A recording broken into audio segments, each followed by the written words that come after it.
Yeah, when you come into the protocol, I mean, if you're not first time DGen in your other projects, you simply just look at APRs, and it makes sense because from a math standpoint, you're going to want to go with a higher APR. So when you look in the boardroom and you're looking at over 1% daily, that's very attractive, and it should be.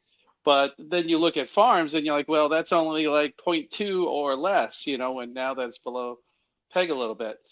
So naturally, you're going to gravitate towards what pays more. But unfortunately, what pays more isn't what's better. It's kind of like if you go to a buffet, dessert's going to look excellent, but you shouldn't load up on dessert. That's the treat. You got to fill up with the staples. It's the same thing here. The boardroom is kind of the dessert.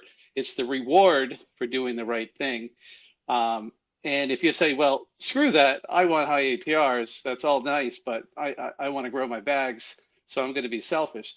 Well, unfortunately, by being selfish, you're actually punishing yourself because, like AJ was saying, if you sell your EMP for eShares, what you're doing is dropping the value of the native token because now you're throwing excess EMP into the system. That lowers PEG. And then when it lowers PEG, the eShares that you bought drop in value. So now what you bought that you thought you could stick in the boardroom now turns off and the value goes down. So now you're at a loss. And then you're kind of like stuck and you say, well, I guess I'll cut my losses and sell my eShares. Well, now we're not printing, so it's like a catch-22 by doing it that way.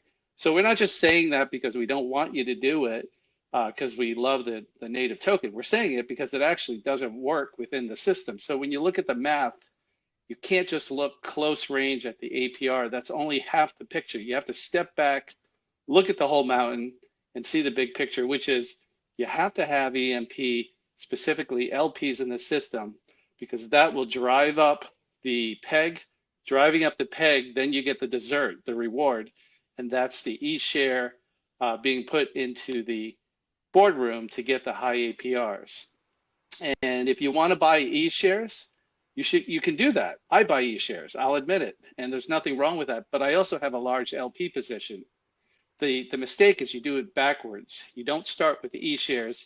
You don't start with buying EMP and throwing to nodes because that backs you into a corner. You can't expand in the protocol.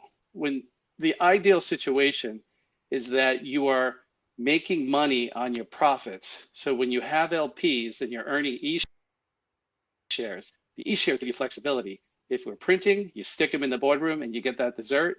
If we're not printing and you have excess EMP through nodes, you pair it up for more LPs and then you grow your farms, which makes you more eShares. And then if the price of eShares is low, you can start accumulating some eShares. You take a little for profit, you put some into BUSD so that you have a little bit of dry powder on the side. When eShares goes down, maybe you buy a little bit with that dry powder, you create more LPs. It's just LPs give you options. EMP and eShares kind of limit your options.